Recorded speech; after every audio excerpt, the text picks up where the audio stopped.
just diving in, the first question is, what drew you to music? And I mean, I know I did some reading up, and you had to, both your parents were musicians, and you were singing from a very young age.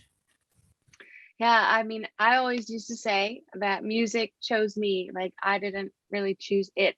It Mm, just was something that was part of my life since I can remember. And I think that my father being a jazz piano player and musician was probably a huge part of that. But my mom also being an artist, it's just like creativity was just everywhere all the time. And I honestly do not remember a time when I wasn't singing.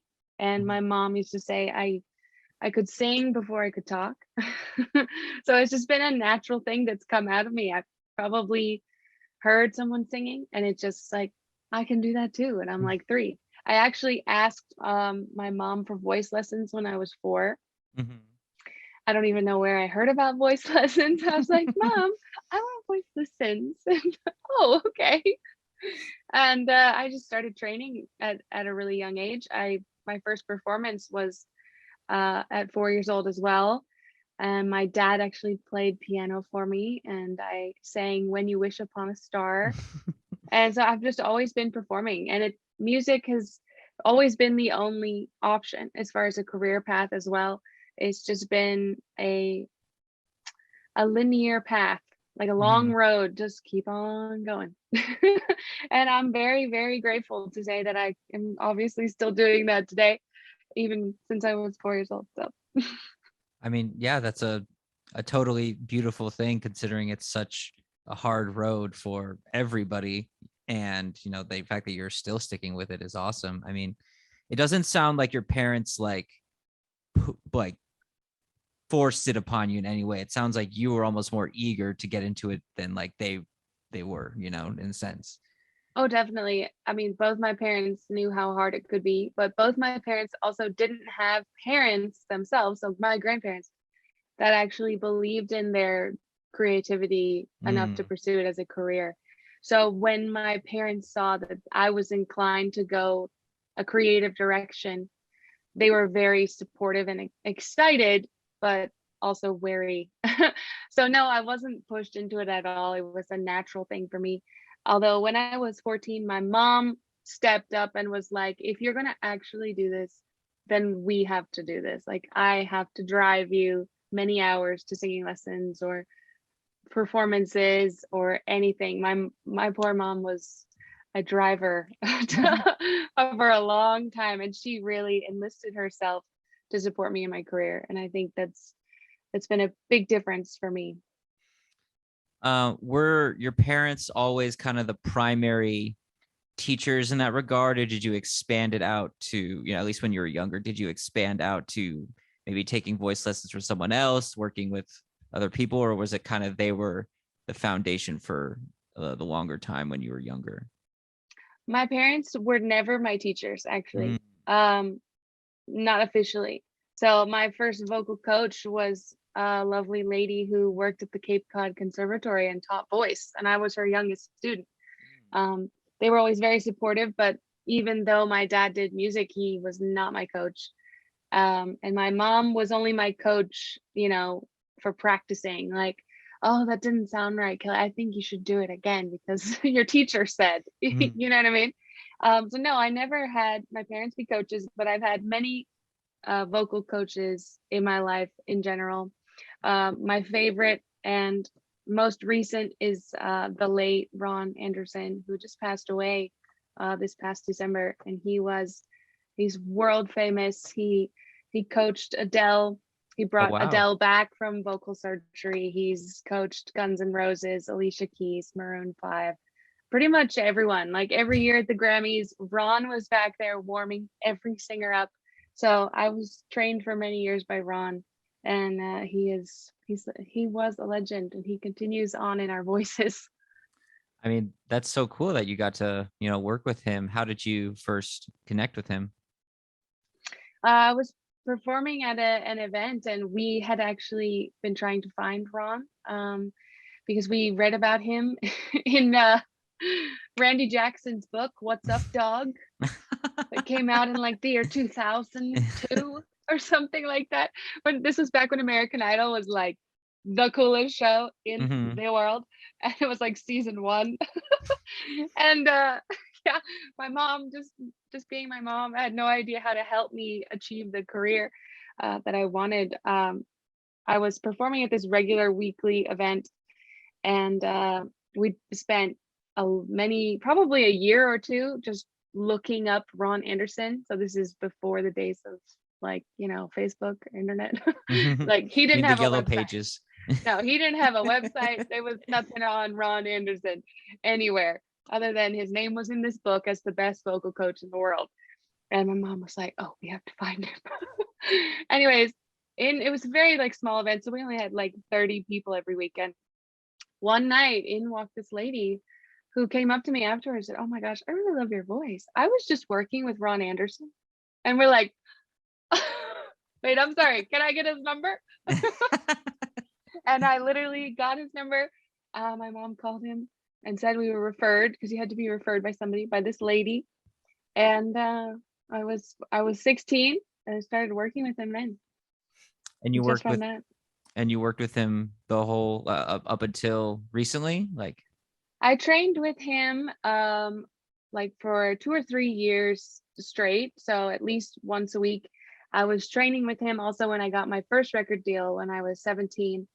And he coached me through the making of my whole first album. And then by that time I have hundreds of recorded lessons with Ron. So once I started going on tour, I saw him less often. And then used to do like tune-ups with him like every couple of years. Sadly I can't do those anymore. But I do have many, many hours with Ron. And he did tell me that I was fine to coach myself and others if I wanted to at this point. So I feel blessed. Yeah, I mean, well, that's certainly a meaningful endorsement from him. Mhm. Mhm. You mentioned your first album. Is that the Kelly Sweet album, We Are One? Yes, my first album, I recorded it when I was 16 and 17, is We Are One. And I did perform under my legal name, Kelly Sweet, at that time. And yeah, it was an adventure. I got to tour with some absolute legends: Paul Simon, Kenny Wow. Loggins. I even got to play at the Hollywood Bowl um, as well, which was like a huge moment for me, and do a lot of other really fun tours, including like playing in Japan and all kinds of stuff. It was a great like first entry into the world of the music business. That's awesome. I mean, I took a listen to the album in preparation for the interview, and something that stuck out to me was there's such a wide variety of genres. You sing like traditional pop, there's some very jazzy stuff, you cover Aerosmith, and Hmm. just on a fundamental level, I'm wondering, what do you think it takes to develop that kind of diversity as a singer? Because it's not every kid singer can adapt their voice like that. And so I'm wondering what you think it takes to be able to do that. Well, for me and for that album, and I think it is still true now, the goal of it was always that my voice would be the thread that tied the whole thing together. Mm. And the genres on the album are genres that felt natural to me. I was trained classically by all those vocal coaches. I grew up listening to jazz with my dad being a jazz piano player and sometimes performing with him. And then what I personally really loved was stuff like Dido, at the time, like soft pop. And so we kind of found this mixture of who Kelly Sweet was at 17 years old, which isn't very much, but it's kind of like an amalgamation of all your influences. Really, that's all that we could really grasp onto. And the idea, the producer of the album, Mark Portman, his goal was to make my voice the centerpiece, and everything around it was basically like the walls around a painting. It was meant to be not nondescript, but more just complementing the centerpiece. And I think that's carried through in my career going forward as a singer and a songwriter. It's kind of like I always like to have the focus be on the song.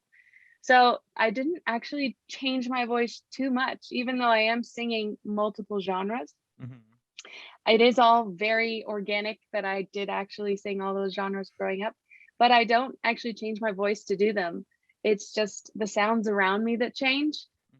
And obviously the languages on Yeah. some of the songs. There's Mhm. Italian and French and like Sanskrit sort of.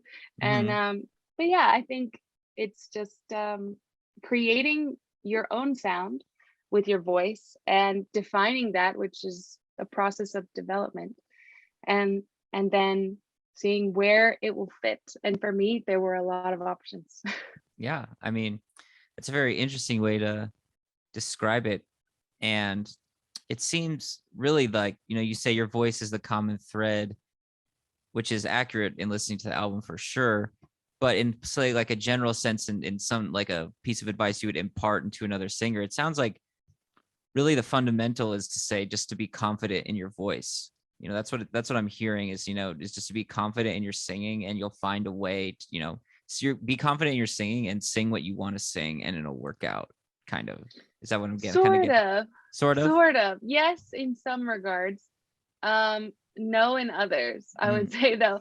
I think that the process of development for a singer is extremely important. And that usually entails many hours of recording and listening to your voice recorded back and picking the parts out that go, that's special. That little thing you did for half a second right there, that was special. I've never heard anybody do that before. And we need to develop that. And so you kind of, that's a producer's job really, is to like Okay. find those things. It's very hard to look in a mirror and go, what's special? I'm special, or I'm not special at all. So Mark did a great job as my first producer, like, finding the special parts of my voice and tones and phrasing things that I did naturally, and then giving me more material to learn as well. So for every singer, getting into a studio or even recording yourself if you don't have the means to get into a studio and work with a producer, we are so blessed these days to have computers and microphones at our fingertips and GarageBand already in your computer, that there's no reason you can't start that process on your own. I think it's the most important thing. And then it's looking at genres of music. What do you love? What comes natural to you? What moves your heart? And where can you be something unique that doesn't exist yet? Interesting. One thing that definitely sparked my attention is, you mentioned the producer picking out little things that are unique and they want to develop. Do you remember? I mean, it doesn't even have to be from back then. Like, just in general, what's something that maybe a producer, maybe you, just something that somebody has noticed about your voice that has, like, that you've like focused on like that? Is there any like element that you can share? Probably tone, just in general. I have always been told that my tone is just moves people, which is amazing to hear. Mm-hmm. And I think from a young age, I like had that tone. I was born with this tone, and it's just been like, developing it even more and making it warmer, making it fuller, giving it more range as well. Cool. Cool. Yeah. I mean, the tone is, I was re-listening to some of the bigger dance recordings, and the tone Yeah. is special. That is for sure. Thank it's you. it's special. Thank you Uh so much. yeah, you're welcome. Um Shifted gears a bit to performing. You said you've been performing since you're 4 years old. That is quite a few years ago now. And Hmm. you went from singing weekly events with 30 people to taking the stage at EDC Vegas in front of thousands, and now soon to head out on your own solo tour. And so it's a big life, like you said, it's a lifetime journey that you've never left. And so I'm wondering what aspects of performing have remained the same throughout this entire journey, from the standing in front of 30 people to standing in front of thousands. What are some things that have remained the same for you to stand on all those different stages? That is such a great question. Thank you for You're welcome. asking that. Um, I would say connecting human to human. Like making eye contact with your audience. You know, there's not a ton of difference between performing for 3 people or performing for 30,000 people. You just have to make your hand motions bigger. That's pretty much it. No, but it is true. Like, as a performer, when you are performing for 30,000 people, we'll just go with that number, you do have to make your hand motions a lot bigger. You also are projecting your emotions much further out, but you Mhm. also have to maintain an intimacy at the same time by making eye contact, making a special moment with somebody in the front row who's just living for it, who you know drove many hours to be there. You know, it's like those are the moments that fans are like, oh my gosh, that was so amazing. Like we connect, and music is meant to be a bridge from heart to heart. You know what I mean? Like how we are connecting in emotions. These songs tell the story of my life, but they also tell the story of their lives, of your life at the same time, which is the most amazing thing about music, one of my favorite things. So I think that's the same no matter how many people you're performing for, Mhm. is creating that feeling of intimacy that we are sharing, like this emotion together in this song. Yeah. I mean, thank you for that answer. That was very lovely. Do you think that's kind of like a skill that, you know, the hand motions are a skill the performer needs to develop, but do you Yeah. think it takes, you know, a level of skill and a level of like practice to be able to still create that connection in front of 30,000 people? I mean, I don't know. I mean, Justin Bieber was very young when he was singing in front of those enormous crowds, Hmm. and I wonder if maybe he's better at creating that sort of connection now. You know, I'm asking your perspective. Is that like a skill that it takes work and practice to develop to be able to create that intimacy on these larger stages? I think in some ways it is a skill, definitely, but I think more than anything, it is the ability to be vulnerable, Mm, because it's very vulnerable to be up on a stage hmm. and singing and your voice being blasted through the speakers. It's extremely vulnerable. Everyone is looking at you, thousands of people are staring at you, and you have to be comfortable with sharing your heart with all those people. I think also performing is something that can come really naturally to really little kids. Like, I know Justin Bieber was just a little performer when he was like really young, I'm sure. You know, I didn't know him, but I know he was. And it's something that just kind of comes out of you. For me, is also that's also the case. I remember singing songs and performing them to like a crack in my wall. For some reason, the crack in my wall was my audience. And I also like did the whole typical singer thing and had my stuffed animals all lined up in my backyard. That was my little audience. And the desire to share my heart and be vulnerable with people to, I don't know, help their day or just express how we might be feeling, has been a natural thing for me.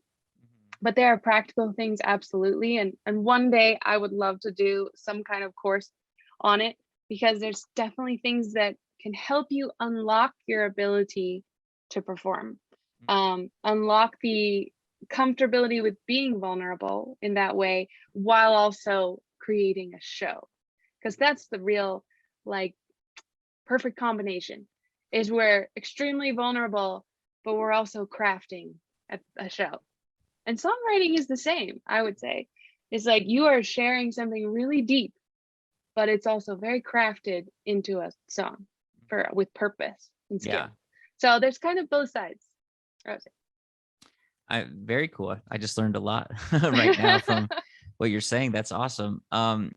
With such a, you know, in-depth perspective on that idea, one thing that came to mind that I'm wondering is like, do you still even get nervous when you perform at all? Because I mean, the general person would run away when asked to speak in front of a crowd, you know, not even singing, just like speaking in front of a crowd. People are so afraid of that because it is inherently vulnerable. And here you are talking about how you've had that desire to be vulnerable in front of people. And so do you get nervous when you perform still? Is that like a thing, or are you just so, is the desire to be vulnerable strong enough that it kind of just dissuades the nervousness?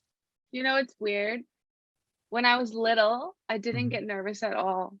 But as I got older, the nerves started creeping in. Like when in my teens, I would say. And yes, I do still get nervous, but it's more my body than in my head. So the body knows it's going into a dangerous situation, kind of. It's And true. so it's really interesting. Like I would be totally fine up there, but like the hand is shaking or something. Like, what's that? Like, it's not my hand. That has happened to me before. Um, and if I am not performing regularly, which I am right now, but there have been periods in my career where, it's been a year or so, I've had my voice just stop in the middle of a note and go back. Just because the body goes into like fight or flight mode Mhm. all by itself. And you can be like totally like, this is I'm having a great time, but the body is not quite got up. So I think that's a normal thing. Um, I've heard Adele even like takes a shot of a whiskey before she goes on stage, or she's puking backstage. I don't know. One of those two for sure. Hmm. Well, I yeah, I think we mean, all deal with it on some level, but we also get into a rhythm. And once you're up there, it's awesome. yeah, I mean, that's very cool, and also very interesting because I mean, I don't want to go out too far on this tangent, but I mean, I read and I listen to a lot of like practical people about like energy work and stuff, and this like the separation between like the body and the mind, and it's like it's a real thing, and it's something that we as humans have the power to like unite, through Mhm. practices like yoga and dance and things that just like get you into your body to really just become aware of it. And I think that's really cool how that how you're noticing that and how you're addressing that as a performer.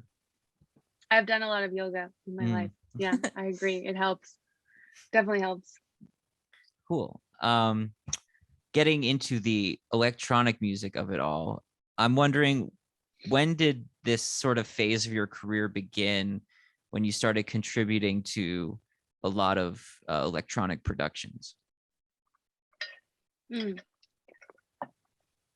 I was going through a rough period of my life in like 2011, 2012. Hmm. And at that point, no longer had a record deal. Sorry, I just have this weird thing in my throat. One second. I'm back. um, yeah, so I no longer had a record deal. And I had made a second album that never got to come out. Wow. I was mourning the loss of that. And also, both my parents passed away within 6 months of each other from cancer, which was really, really difficult as an only child as well. Um, I am very blessed. I got to be with them during both of their passings. I got to say goodbye and I got to take care of them as well. And I did have healing with both of them before they passed. So I was in this big loss period. I always call it the winter of my life. Literally everything died. It was really tough, but it was also a time for future rebirth. And so it was in this time of questioning, who am I? Am I some orphan? I have no record deal. My first path into music kind of didn't work out long term. I wasn't making really any money in music. And that is when some friends of mine took me to a music festival. It was actually Coachella. It was my first Coachella in 2012. And I discovered the Sahara tent, which I think it was the first year they had the Sahara tent, which it was exclusively dance music. And it changed my life. I remember I loved Madeon. I was a big Madeon fan. I still am. Watching Nero perform was a huge moment for me because it was also the only singer I saw on that stage all day, or the whole weekend pretty much. I think Tove Lo came out with like Alesso, but that was it. And Nero, watching her perform with them, it was like, oh my gosh, that's something I could do, because I felt like I could hear tones similar to my voice happening all over the place. And I knew that there was also a hole in dance music that I could fill, something that I uniquely could do as a performer. And I never really fit into the typical pop music like genre as well. People often just didn't know what to do with my voice. It was like just didn't fit. But I loved electronic music. And that's one thing I didn't really like explain further on earlier. With my first album, my favorite song on the album is We Are One, which is why I named the album We Are One, because it's the most electronic song. And after I'd finished that whole record cycle, and I'd lost my parents as well, I thought, you know what, I'm gonna really find what I love, because a 16-year-old version of me has no idea really who she is, but I can start to discover what really moves me musically. So I A&R'd myself and was like, I like this kind of bass sound, this kind of synth sound, I like this kind of guitar, I like this kind of lyric, this kind of melody. And I started writing a lot of songs and defining myself, developing myself. Not, I mean, vocally I was kind of already developed, but as a songwriter, I wasn't. And even as an artist, it was such a mixture of genres on my first album that it was like, what do I love? What moves me? And it was electronic music all the way. And so seeing dance music, I found a home. I was like, I think this is where I belong. And I didn't know this existed. I had no idea there was such a thing as dance music. I was over here listening to like Frou Frou and thinking that was like it, which I love that album. Oh my gosh. And Imogen Heap. And that was my biggest inspiration. But when I discovered dance music and I saw how many songs there were and how few singers were actually on the stage, when we only saw Nero, I saw a hole that I could really fill, and I believed that I could do it, and I went after it. And you clearly proved that you can not just do it, but you can crush it. Well, I mean, Thank you. that was such a candid and honest answer. Thank you so much for sharing. I'm so sorry to hear that you had to go through that. And I mean, I could certainly relate on the music side to Nero, because I mean, I grew up playing like instruments and stuff, and Nero was certainly a great bridge to appreciating electronic music more, like very much exactly because of what you said. I mean, like, they're a band as far as I'm concerned, because she's a member of the group. She's not like she's not their like normal singer who they just bring on a bunch. No, like they're a band. They're a straight up band, and they when you see them live, that's they're totally a band. That's so cool. She crushes too. She is a queen out there. Oh my god. The third album is coming. They've confirmed it. I'm really excited. No dates or anything like that, but they said on social media that for sure it's coming.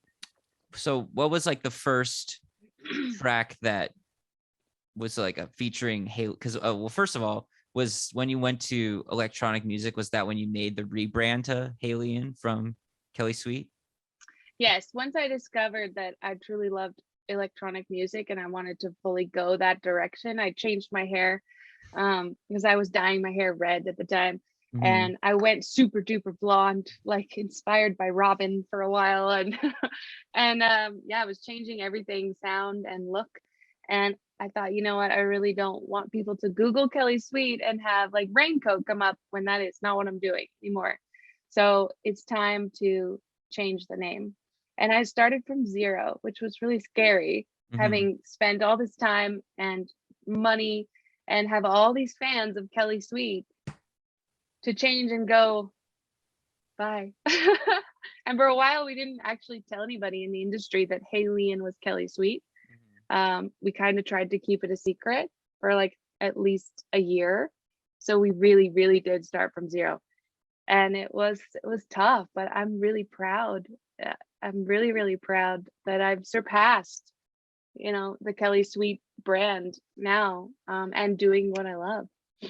Yeah, that's awesome. That's super cool that you, I mean, it's very impressive if anything. What was like the first track featuring Halien? I think, well, there's a lot of false starts, to be completely honest. There was a song called Kings with Dash Berlin that was supposed to come out that never did, but that was the first top line I wrote. Mm, But it finally came out like 4 or 5 months ago. It that's took cool. 10 years for that song, or not 10 years. I have to look up how many years it was, but it was a long time. I think it was like 8 years, but it didn't come out till a few months ago. The first one that actually came out, I'm gonna go with Seven Lions, on his Throes of Winter EP. It's called The End. And strangely enough, it was the beginning. Mm, very cool.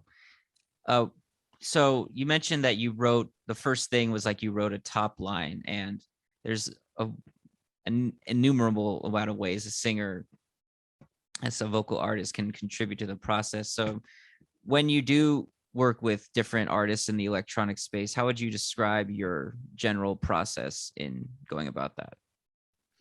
Um, Usually I will receive a sort of bare bones track Mm-hmm. from a producer, um, but not always. Sometimes I will write just to piano and then send it to someone that I just feel like this song could be perfect for them.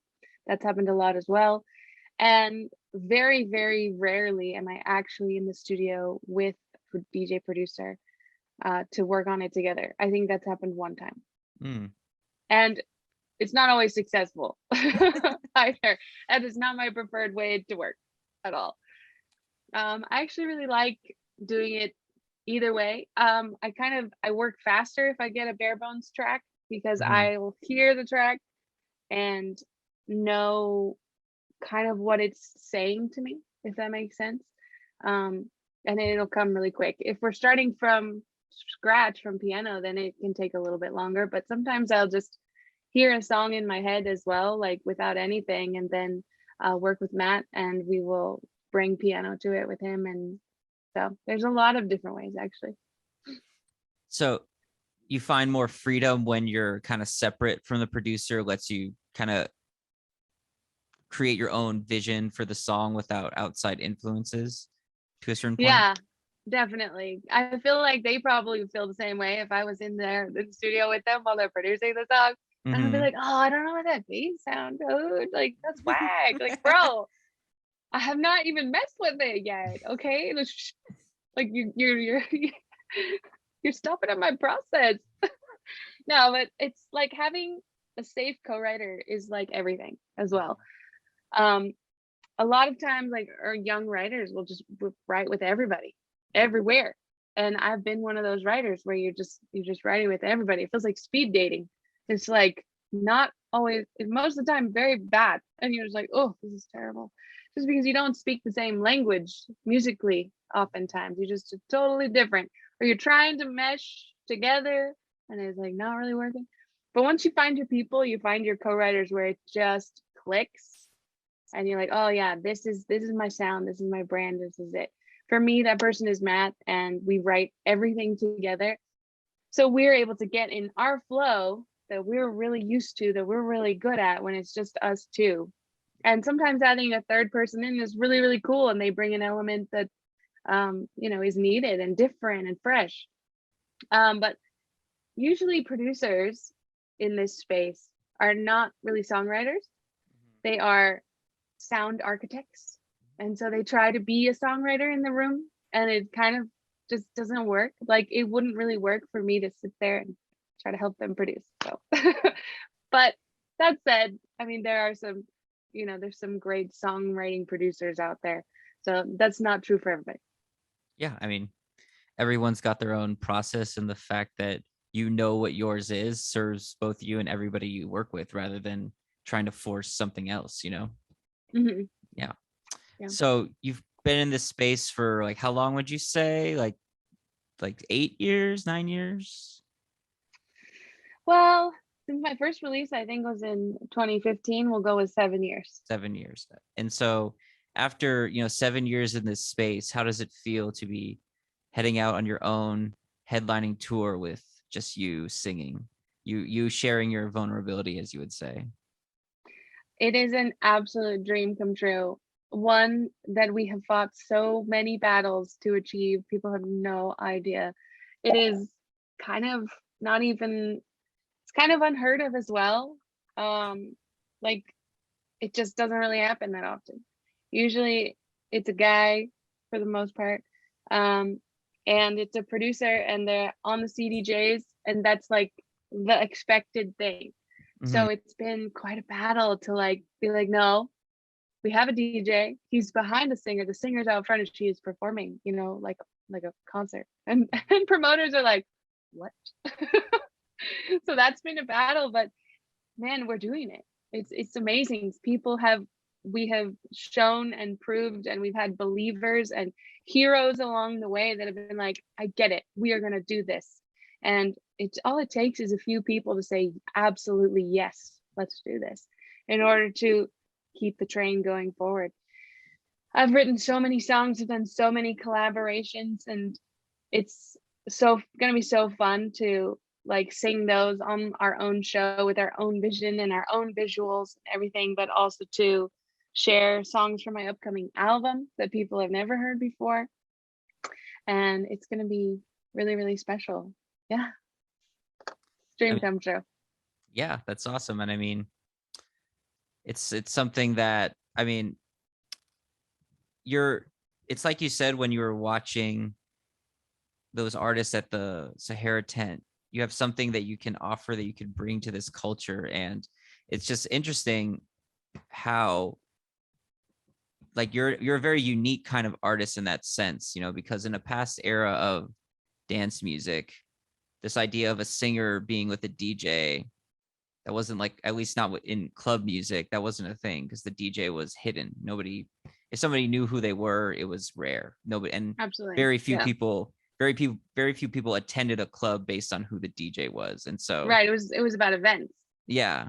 And so for there to be room, both literally and figuratively, for a singer to, come out, it's just not a thing. And now that DJs are playing on these giant stages, there's room, figuratively and literally, for them to come out and join them. And so it's it's a cool thing about the modern musical era, to see all these different artists rise because of that shift in the culture. And I think that's just really awesome, that now that those artists, including you, are taking that to the next level. It's just so awesome. Thank you. I'm Yeah. really excited to see it happening. I think Hmm. with the rise of the vocal in dance music, where it's a whole song, whereas it used to be a little sample of a little phrase, Hmm. and now it's full songs, and it has been for years. So it's like we are, as singers and songwriters, we are writing the words that the crowd is singing back to the DJ. And we have an important role to play. It's something like Kalina really touched on as well, in your interview with her. That was, it's like she said it so perfectly. It's like it's important, and I'm really glad that this whole scene is taking notice of that. That all the aspects of the people on the song that you hear are really important. So Yeah, I mean, yeah, we're taking the stage. literally, yeah, literally and figuratively. Yeah. I mean, you mentioned that there was a lot of struggles and challenges to reach that point of doing your own tour. Would you like to share, like, I think it would be important to share, just for people watching to have a better understanding of what that takes to get to that point. Would you like to share, like, don't have to go to crazy detail, but I would be interested to hear some of what some of that experience was like for you. Yeah, definitely. I've had promoters and even other DJs say, I don't think that singers should have their own set. I've heard them say that. They've said that to my face. And it's like, why? Why don't you think why? Like, so there's like a mentality sort of in an older sort of thought like process um that people are just like clinging to, that singers can't be out there. Well, why? What is the problem? We write these songs. So there's that. sort of just a mentality overall that we're breaking through, slowly chipping away at. Then there's actual space on stage. It's really interesting because they will move the decks all the way to the very front where there's like decks, crowd. And it's like, and there's this massive stage back behind them, like back there. There's like 20 feet. But as a singer, we need a space to perform. We need like, not very much. We need like 4 feet out in front to feel safe of depth. 4 feet and like what, give us maybe like 8 wide. Yeah. But that has been a huge battle just to get that, like massive, massive battle every single show. That is a huge battle to get them to move them back 4 feet. I've had like big arguments with really famous DJs over it, where my team is just like, she will not perform unless you pull it back because there's nowhere for her to go. And sometimes we have to be adaptable if it's like a really small club and there's no way to pull it back. But once we started like doing our own sets, and our branding is really important, and the, you know, the connection with the audience and the show we're trying to give to our fans became really important. We always make sure we have space in front of the decks. I've had to stand on subwoofers, which is not very good for the voice. I'll tell you right now. It makes your voice go up there. It's like weird. But so that's a thing. That was a big battle. It's just getting stage space. And I will say, I'm noticing more and more that people are ready for it. It's like already moved back. Like they already know about this. They've had a singer before or stuff like that. And it is usually festivals. I don't know why festivals like to just put it way up at the front. So I'm hoping we're going to get some good stages on this tour. And also promoters are used to booking a certain looking thing. They know how to market that. They know what it's going to look like. And so, and the few singers that they've had maybe were not the greatest performers as well. Maybe haven't performed that much, or I don't know. And so some people have had very few and not spectacular experiences. But, you know, people like other artists that are coming up alongside me, like HALIENE and a bunch of others, are amazing performers. And we've been doing this for a long, long time. So what has happened in the past is not true anymore. We are experienced musician entertainers, and we're ready to go. Again, thank you for sharing that. And I mean, just a thought that always comes into my mind when I hear about this, because again, yeah, it was very, very much in line with what HALIENE told me. You know, what if it was Celine Dion or Lady Gaga or these like pop singers who asked for the exact same thing? Would the same thing, and it maybe not superstars. I mean, I don't know. It's like I can't think of someone who's smaller off the top of my head, but I bet if it was somebody smaller who, like Amber Mark, I don't know if you've heard of her. She's fantastic, but she's like more in the soul, like funk realm. And I just feel like if Amber Mark approached the exact same situation, there wouldn't be any issue, because it's like, oh, well, that's soul and funk. So you know, it's just a weird thing, but clearly the fact that you're really getting bizarre. Yeah. Yeah. I mean, like clearly the fact that you do have your own tour means things are shifting, which is a good thing in my opinion. And so to, you know, just to ride that more positive note, like how does that feel for you, knowing that this tour has probably opened a lot of doors for artists that are very similar to you to go on their own tours? I am so thrilled about it. I am so happy that we can start doing what we were made to do, and perform the songs that we wrote, that we sing, that people know all the words to. Like, this is just, it's an exciting time. Like, yeah, there are challenges, but there always will be when you're paving the way. You're always going to meet some boulders in the path because you're making a road, and that's okay. Like, just bulldoze them over. No, you know, I'm just so happy. It makes me so happy when amazing people like HALIENE are doing it too. and seeing what I'm doing. She was front row at my EDC Las Vegas set, and I saw her down there. I was like, what's up? And she was like, this is happening. And it's exciting. We've spent years in the trenches. We have written hundreds of songs, and initially it was even hard to get our names on those songs. Like I'm sure Kalina can say the same. We've had people say, oh yeah, no, we're not crediting you. I'm sorry, what? I wrote this song, I sing this song, I recorded this song, and I'm just an invisible voice. It's hard, and you fight for that feature, the featuring thing, and then on Spotify, the featuring like doesn't show up on your profile. It doesn't show up in your play count or anything. So then you're pushing for equal artists, and we're getting it, and now we're pushing for shows, and we're getting it, and it's just like, it's so like, oh, it's like victory. It's amazing. It's just wonderful that there are people to walk alongside me, and we can do this together.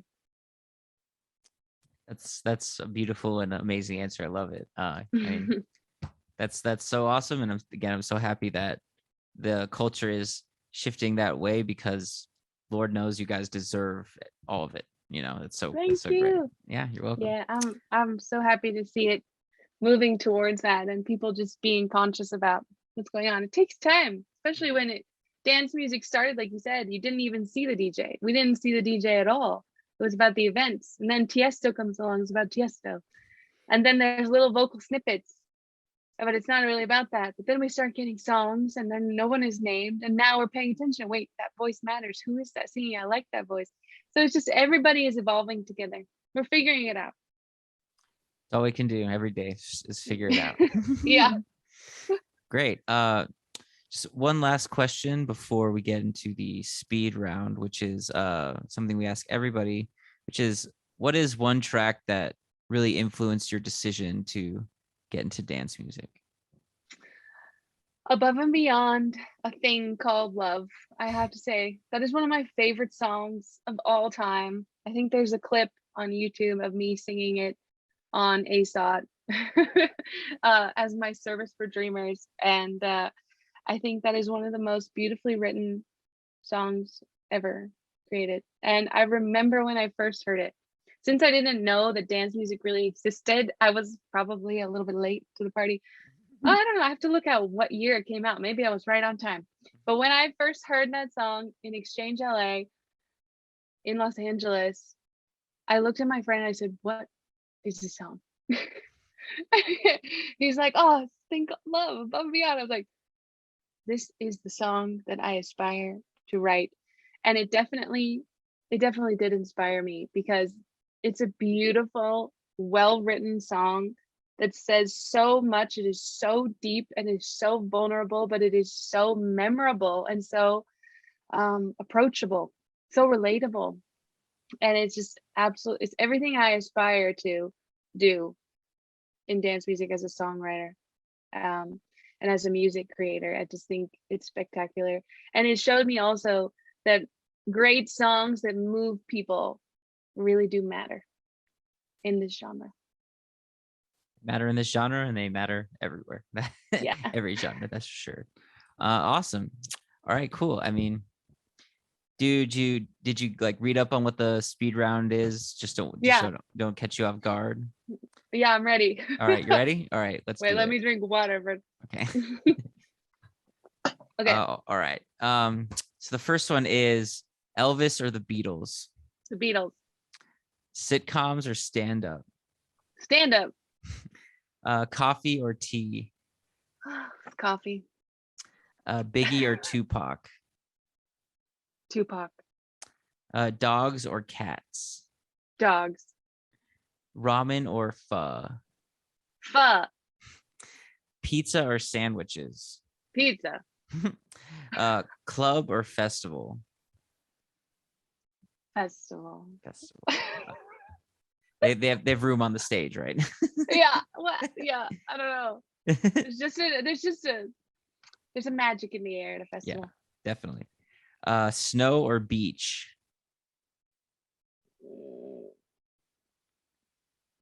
Snow. Lake or ocean? Ocean. If you could have one superpower, what would it be?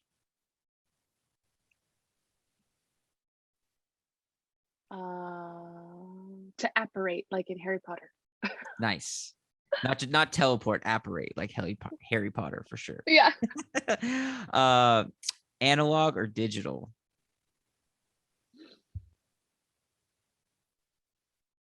Digital. Fits with my brand. House or techno? Techno. Drum and bass or trap? Drum and bass. Pop or hip hop? Pop. What's your favorite color? Pink. Background. Spoiled that one a little bit. Eric Prydz or Carl Cox? Eric Prydz. Flip flops or shoes? I mean, that depends on the weather. Shoes. Shoes. Do you like pineapple on pizza? Yes, sometimes. Sometimes. Yes, I do. What's your guilty pleasure TV show? Are you ready for this one? I don't know if you're ready for this one. Yeah, let's do it. Love Island, Australia. Yeah, I'm definitely ready because I have never seen any of the Love Islands, but I know it's like a big thing. I don't like the US version. I don't like the UK version. No, only Australia. Only Australia. I love Australia. I'm a big fan of the country of Australia. I've been there a bunch of times. I got to tour there. And yeah, when I watch Love Island Australia, the accents just comfort me. And it's just really bad that it's funny. I mean, it's so funny that it's so bad that it's funny. Yeah. Yeah. Could this upcoming tour extend to Australia? Is that a thing? Oh my gosh, that would be amazing. I think they just recently lifted restrictions, Mm-hmm. at least in Sydney. And I know my friend Marlo, who's a really massive DJ there, finally gets to do his altitude tour. And he's so excited. He hasn't performed at all in years because of the pandemic. So I would love to be able to go back, perform with him, do some of my own shows as well. Let's hope. I mean, I hope for you. That would be awesome if that worked out. And then the last one is finish this sentence. Before I die, I want to